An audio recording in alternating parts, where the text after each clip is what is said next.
Chapter 30. Tom and Becky in the Cave. As the earliest suspicion of dawn appeared on Sunday morning, Huck came groping up the hill and rapped gently at the old Welshman's door. The inmates were asleep, but it was a sleep that was set on a hair-trigger on account of the exciting episode of the night. A call came from a window. "Who's there?" Huck's scared voice answered in a low tone. "Please let me in. It's only Huck Finn."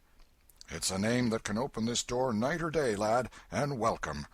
These were strange words to the vagabond boy's ears, and the pleasantest he had ever heard. He could not recollect that the closing word had ever been applied in his case before. The door was quickly unlocked, and he entered. Huck was given a seat, and the old man and his brace of tall sons speedily dressed themselves. "Now, my boy, I hope you're good and hungry, because breakfast will be ready as soon as the sun's up, and we'll have a piping hot one, too. Make yourself easy about that. I and the boys hoped you'd turn up and stop here last night." "I was awful scared," said Huck, "and I run. I took out when the pistols went off, and I didn't stop for 3 miles. I've come now because I wanted to know about it, you know, and I come before daylight because I didn't want to run across them devils, even if they was dead." "Well, poor chap, you do look as if you'd had a hard night of it, but there's a bed here for you when you've had your breakfast. No, they ain't dead, lad. We were sorry enough for that.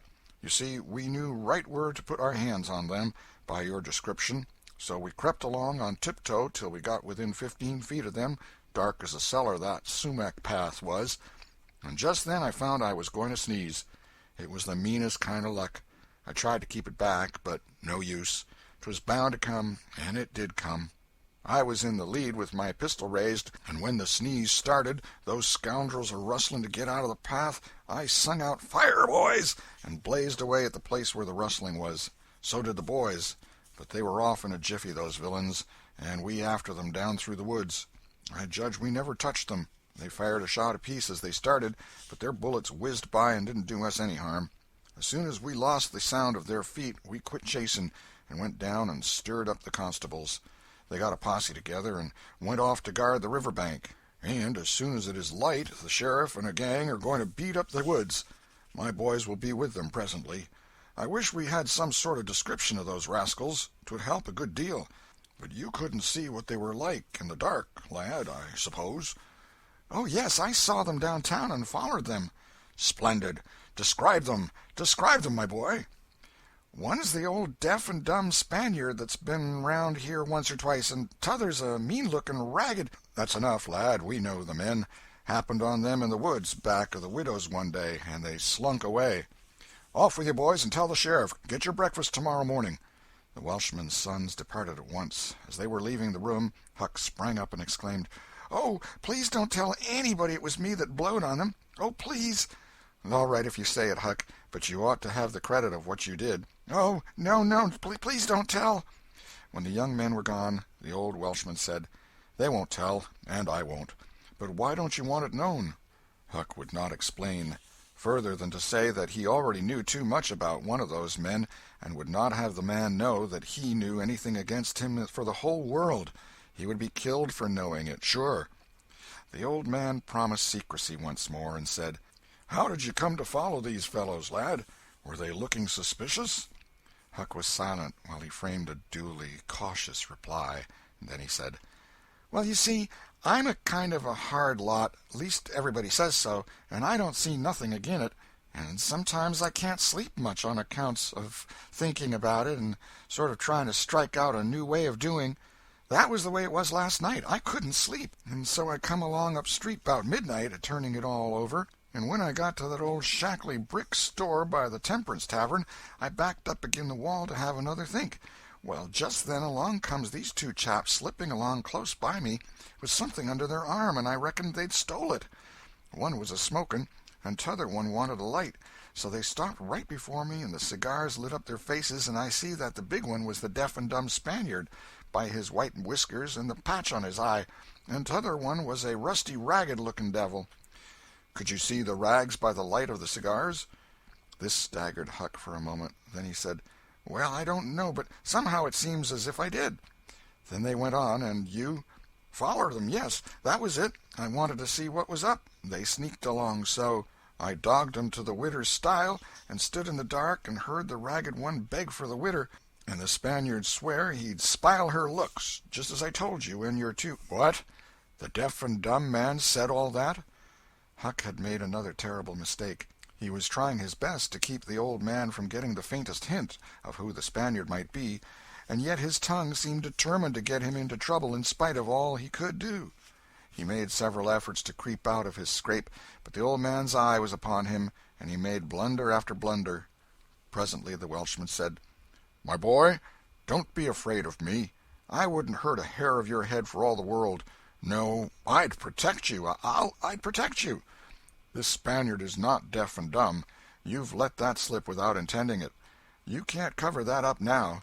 You know something about that Spaniard that you want to keep dark. Now trust me. Tell me what it is, and trust me. I won't betray you." Huck looked into the old man's honest eyes a moment, then bent over and whispered in his ear, "'Tain't a Spaniard. It's Injun Joe." The Welshman almost jumped out of his chair. In a moment he said, "It's all plain enough now. When you talked about notching ears and slitting noses, I judged that was your own embellishment, because white men don't take that sort of revenge. But an Injun, that's a different matter altogether." During breakfast the talk went on, and in the course of it the old man said that the last thing which he and his sons had done, before going to bed, was to get a lantern and examine the stile and its vicinity for marks of blood. They found none, but captured a bulky bundle of what? If the words had been lightning, they could not have leapt with a more stunning suddenness from Huck's blanched lips. His eyes were staring wide now, and his breath suspended, waiting for the answer. The Welshman started, stared in return 3 seconds, 5 seconds, 10, then replied, "Of burglars' tools. Why, what's the matter with you?" Huck sank back, panting gently but deeply, unutterably grateful. The Welshman eyed him gravely, curiously, and presently said, "Yes, burglars' tools. That appears to relieve you a good deal. But what did give you that turn? What were you expecting we'd found?" Huck was in a close place. The inquiring eye was upon him. He would have given anything for material for a plausible answer. Nothing suggested itself. The inquiring eye was boring deeper and deeper. A senseless reply offered. There was no time to weigh it. So, at a venture, he uttered it, feebly. "Sunday school books, maybe?" Poor Huck was too distressed to smile, but the old man laughed loud and joyously, shook up the details of his anatomy from head to foot, and ended by saying that such a laugh was money in a man's pocket, because it cut down the doctor's bills like everything. Then he added, "Poor old chap, you're white and jaded. You ain't well a bit. No wonder you're a little flighty and off your balance. But you'll come out of it. Rest and sleep will catch you up all right, I hope." Huck was irritated to think he had been such a goose and betrayed such a suspicious excitement, for he had dropped the idea that the parcel brought from the tavern was the treasure as soon as he had heard the talk at the widow's stile. He had only thought it was not the treasure, however. He had not known that it wasn't, and so the suggestion of a captured bundle was too much for his self-possession. But on the whole he felt glad the little episode had happened, for now he knew beyond all question that that bundle was not the bundle, and so his mind was at rest and exceedingly comfortable. In fact, everything seemed to be drifting just in the right direction now. The treasure must be still in number 2. The men would be captured and jailed that day, and he and Tom could seize the gold that night without any trouble or any fear of interruption. Just as breakfast was completed, there was a knock at the door. Huck jumped for a hiding-place, for he had no mind to be connected even remotely with the late event. The Welshman admitted several ladies and gentlemen, among them the widow Douglas, and noticed that groups of citizens were climbing up the hill to stare at the stile, so the news had spread. The Welshman had to tell the story of the night to the visitors.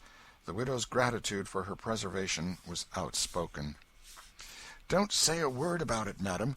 There's another that you're more beholden to than you are to me and my boys, maybe, but he don't allow me to tell his name. We wouldn't have been there but for him." Of course this excited a curiosity so vast that it almost belittled the main matter, but the Welshman allowed it to eat into the vitals of his visitors, and through them be transmitted to the whole town, for he refused to part with his secret. When all else had been learned, the widow said, "I went to sleep reading in bed and slept straight through all that noise. Why didn't you come and wake me?" "We judged it weren't worth while. Those fellows weren't likely to come again. They hadn't any tools left to work with, and what was the use of waking you up and scaring you to death? My 3 negro men stood guard at your house all the rest of the night. They've just come back." More visitors came, and the story had to be told and retold for a couple of hours more. There was no Sabbath school during day school vacation, but everybody was early at church. The stirring event was well canvassed. News came that not a sign of the 2 villains had been yet discovered. When the sermon was finished, Judge Thatcher's wife dropped alongside of Mrs. Harper as she moved down the aisle with the crowd, and said, "Is my Becky going to sleep all day? I just expected she would be tired to death." "Your Becky?" "Yes," with a startled look. "Didn't she stay with you last night?" "Why, no." Mrs. Thatcher turned pale and sank into a pew, just as Aunt Polly, talking briskly with a friend, passed by. Aunt Polly said, "Good morning, Mrs. Thatcher. Good morning, Mrs. Harper. I've got a boy that's turned up missing. I reckon my Tom stayed at your house last night, one of you, and now he's afraid to come to church. I've got to settle with him." Mrs. Thatcher shook her head feebly and turned paler than ever. "He didn't stay with us," said Mrs. Harper, beginning to look uneasy. A marked anxiety came into Aunt Polly's face. "Joe Harper, have you seen my Tom this morning?" "No, ma'am." "When did you see him last?" Joe tried to remember, but was not sure he could say. The people had stopped moving out of church. Whispers passed along, and a boding uneasiness took possession of every countenance. Children were anxiously questioned, and young teachers.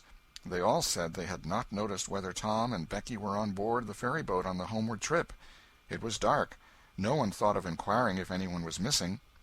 One young man finally blurted out his fear that they were still in the cave. Mrs. Thatcher swooned away. Aunt Polly fell to crying and wringing her hands. The alarm swept from lip to lip, from group to group, from street to street, and within 5 minutes the bells were wildly clanging and the whole town was up.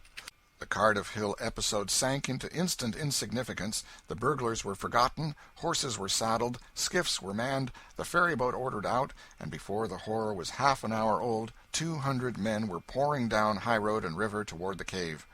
All the long afternoon the village seemed empty and dead. Many women visited Aunt Polly and Mrs. Thatcher and tried to comfort them. They cried with them, too, and that was still better than words.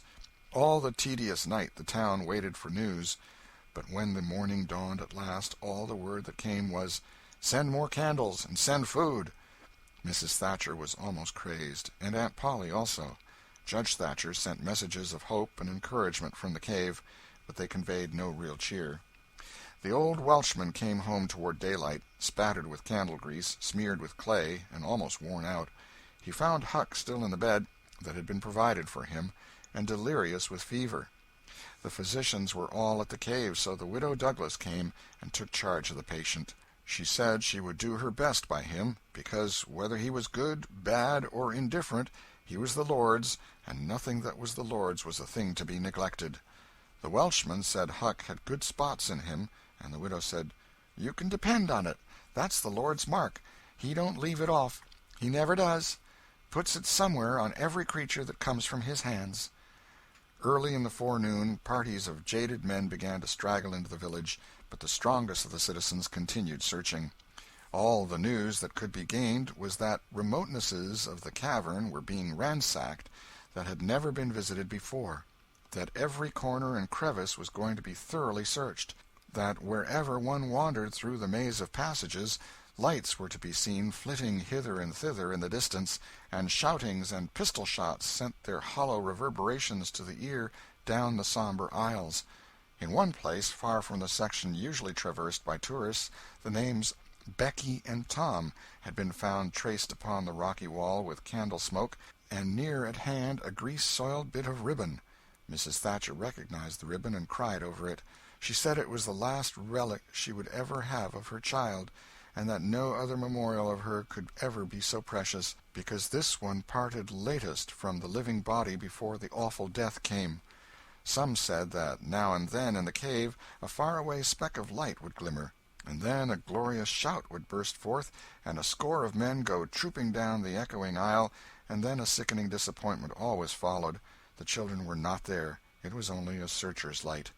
3 dreadful days and nights dragged their tedious hours along, and the village sank into a hopeless stupor.